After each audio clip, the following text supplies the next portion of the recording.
शहरात विधिमंडळाचे हिवाळी अधिवेशन सुरू आहे. महाराष्ट्रातील विविध भागातून लोक मोठ्या संख्येत एकत्र होऊन शासनासमोर आपल्या मागण्या ठेवत आहेत. शासनाचे लक्ष आपल्याकडे वेधण्यासाठी मोर्चे काढत आहेत, तसेच आंदोलने देखील करत आहेत. अशात शहरातील यशवंत स्टेडियमवर गेल्या 3 दिवसापासून ग्रामपंचायत संगणक परिचालक आमरण उपोषणावर बसले आहेत. महाराष्ट्र राज्य ग्रामपंचायत संगणक परिचालक संघटनेच्या राज्याध्यक्षा सुनीता आमटे यांच्या आमरण उपोषणाचे आजचे 3रे दिवस होते. वेळेवर मानधन मिळत नसल्याने कर्मचाऱ्यांच्या मनात आक्रोश निर्माण झाला आहे. यावलकर समितीच्या शिफारशीनुसार सुधारित आकृतीबंधात घेऊन किमान वेतन 22,300 रुपये इतके देण्यात यावे अशी प्रमुख मागणी संगणक परिचालक करत आहेत. मात्र उपोषणाला 3 दिवस झाले असून देखील त्यांची कोणीही दखल घेतली नसल्याने ग्रामपंचायत संचालक परिचालकांनी शासनाविरुद्ध नाराजगी व्यक्त केली आहे. ग्रामपंचायत संगणक परिचालक संघटनेचा राज्य उपाध्यक्ष आहे. तर मी या आपल्या न्यूज चॅनलच्या माध्यमातून शासनापर्यंत हाच संदेश देऊ इच्छितो की आम्ही गेल्या 12 वर्षापासून संगणक परिचालक या पदावरती काम करत आहोत आणि आम्हाला 2011 पासून ते आत्तापर्यंत फक्त 4,500 रुपये मानधन मिळते महिन्याला. 4,500च्या नंतर 6,500 झालं, परंतु 2016 पासून आम्हाला फक्त 6,930 रुपये मानधन मिळते. तर विचार करा, आजच्या महागाईच्या काळात 6,930 रुपयात कोणाचं कुटुंब चालतं? आणि आपण बघतोय की रोजचे रोज गॅसचे भाव वाढत आहेत, दुधाचे भाव वाढत आहेत, किराणा मालाचे भाव वाढत आहेत. या गोष्टीचे भाव वाढत असताना आमचा तर पगार वाढत नाही आहे. तर मग आम्ही आमचा दैनंदिन प्रपंच आमचा कसा चालवायचा हे शासनाच्या का लक्षात येत नाही? शासनाने अंगणवाडी सेविकांचं मानधन वाढवलं, आशा कार्यकर्त्यांचं मानधन वाढवलं, उमेदवाराच्या आत्ता 2 वर्षापूर्वी पदनिर्मिती झाली त्यांचं 3,000 वरून 6,000 रुपये मानधन केलं.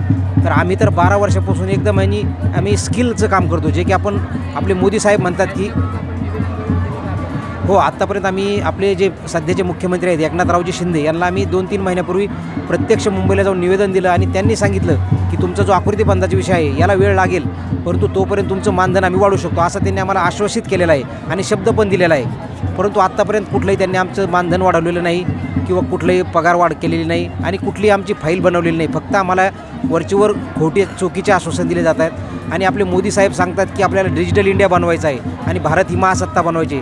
जर डिजिटल इंडिया बनवणारे जे आमचा म्हणजे आपण ज्याला मूळ पाया म्हणतो, जे संगणक परिचालक आहेत, गावातली प्रत्येक गोष्ट ही 0 मिनिटात ऑनलाईन करतात. गावात कुठलंही काही जरी असलं, कुठलाही समारोप असला, काही असलं, कुठलं सर्वेक्षण असेल, शेतकऱ्यांच्या पीक विमा असेल किंवा शेतकरी आत्महत्या असतील, या सर्व गोष्टी ऑनलाईन करण्याचं काम हे आमचं आहे. म्हणजे आम्ही सगळ्यात जसा लोकशाहीचा 4था स्तंभ आपण पत्रकारितेला म्हणतो, तसाच म्हणजे या आपल्या राज्याचा किंवा देशाचा जो कणा आहे, जो शासनाचा म्हणजे आपण आंतरराष्ट्रीय स्तरावर सांगतो की भारत हा खूप मोठी सत्ता बनणार आहे, तर त्याचा पाया आम्ही आहोत. परंतु आमच्याकडेच शासनाचं दुर्लक्ष असल्यामुळे आमच्यावर उपासमारीची वेळ आलेली आहे आणि आत्तापर्यंत आमच्यातले काही कोरोना काळात आमचे सहकारी कोरोनामुळे दगावलेले पण आहेत आणि शासनाने त्यांना त्यावेळेस 50 लाख रुपयाचं विमा कवच दिलं होतं, तर ते आत्तापर्यंत कुठल्याही आमच्या बांधवाला मिळालेलं नाही. आणि आज आमचा उपोषणाचा म्हणजे आणि आमचं उपोषण जे आहे ते आमरण उपोषण आहे. आमच्या राज्य संघटनेच्या राज्याध्यक्षा सुनीताताई आमटे यांचा आज उपोषणाचा 3रा दिवस असून कुठल्याही शासनाचं डेलिगेशननं आम्हाला बोलवलेलं नाही आहे आणि कुठलीही आमची दखल घेतलेली नाही आहे. फक्त पोलीस येतात, सकाळी एकदा मेडिकल करतात, संध्याकाळी मेडिकल करतात, परंतु आमच्या उपोषणाची दखल आणखी शासन दरबारी घेतलेली नाही. आम्ही त्यांना 3 निवेदनं पण दिलेले आहेत. तर यापेक्षा लाजिरवाणी गोष्ट कुठलीच नाही की एक भगिनी इथं या शिवरायांच्या स्वराज्याच्या काळात म्हणजे या सध्या देशात त्या शिवरायांच्या काळात त्याचं उपोषण जर करावं लागतं एका भगिनीला, ही सगळ्यात मोठी लाजिरवाणी गोष्ट आहे. कारण की आपण म्हणतो की जर पूर्ण माणसाच्या यशामागे स्त्रीचा महत्त्वाचा वाटा असतो, अर्धा वाटा असतो, परंतु जर या अर्धा वाटा असणाऱ्या स्त्रीलाच जर शासन वाऱ्यावर सोडत असेल तर अशा शासनाचा धिक्कार असो, असं मी या माझ्या सर्व राज्य संघटनेच्या वतीने आज या सरकारचा निषेध करतो. 12 वर्ष झाले संगणक परिचालक म्हणून काम करत आहोत. 6,930 रुपये आम्हाला पगार दिला जातो, तो पण 4 महिन्यातून 6 महिन्यातून एकदाच. आता आमचा आज उपोषणाचा 3रा दिवस आहे, पण आमच्या आत्तापर्यंत कोणीही दखल घेतलेली नाही, आमच्याकडे कोणी आलेलं नाही. आज महिला उपोषण करते तरी ह्या सरकारला छत्रपती शिवरायांच्या महाराष्ट्रात महिलांना स्थानच नाही असं मला तरी वाटायला लागले. आज 3रा दिवस आहे, मी पाणी पण घेतलेलं नाही आणि घेणार पण नाही.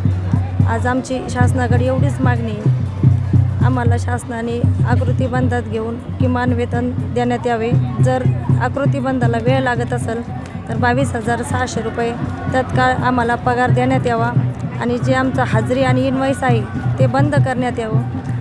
जर शासनाने आज आमची बैठक लावली आणि बैठकीत जर निर्णय नाही घेतला पाहिजे असा, तर आम्ही उद्यापासून आत्मदानाचं निवेदन देऊन सर्वजण मिळून आत्मदान करणार आहोत. ग्रामपंचायतचे ऑपरेटर, संगणक परिचालक इथं हिवाळी अधिवेशनात दरवर्षी हिवाळी अधिवेशनात कडकडत्या थंडीत नागपूरमध्ये येते, उघड्यावर राहते आणि त्यांची रास्त मागणी आहे मागील 12 वर्षापासून की ग्रामपंचायतच्या ऑपरेटरला जॉबची निश्चिती द्या आणि मोजके जे वेतनवाढ आहे ते द्या की 5,000 रुपये. जसं 12 किंवा 22,000 रुपये ह्या पद्धतीनं शासनाचाच नियम आहे की कुठल्याही यंत्रणेत काम करणाऱ्या कामगारावर हा नियम लागू आहे की त्यांना किमान वेतन तरी द्या. हा किमान वेतन 7,000 आमचं नसून आम्हाला 22,000पर्यंत रक्कम वाढ द्या, पेमेंट वाढ द्या म्हणून आमची रास्त मागणी आहे.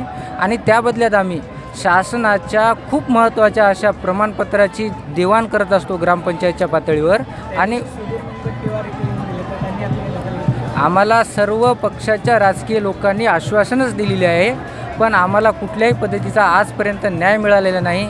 मागील 12 वर्षापासून रामाचा वनवास पण संपलेला आहे 12 वर्षात, पण आमच्यावर होणारा अन्याय थांबलेला नाही.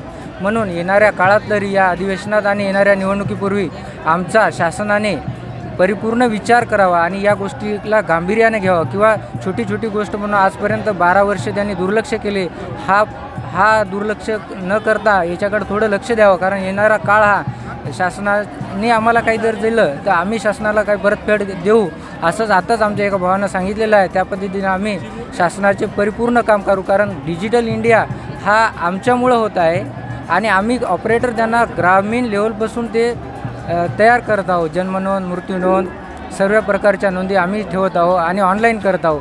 त्यामुळं डिजिटल इंडिया होत आहे आणि आम्हाला दुर्लक्षित करून चालणार नाही. कारण आम्हीसुद्धा एक खूप महत्त्वाचा भाग आहे प्रशासनाचा. त्यामुळं प्रशासनाचा भाग असल्यामुळंच आम्हाला थोडी तरी पेमेंट वाढ द्यावी आणि जॉबची निश्चिती द्यावी की आपल्या चॅनलच्या माध्यमातून, अभिजित भारत या न्यूज चॅनलच्या माध्यमातून शासनाला विनवणी करत आहोत. धन्यवाद.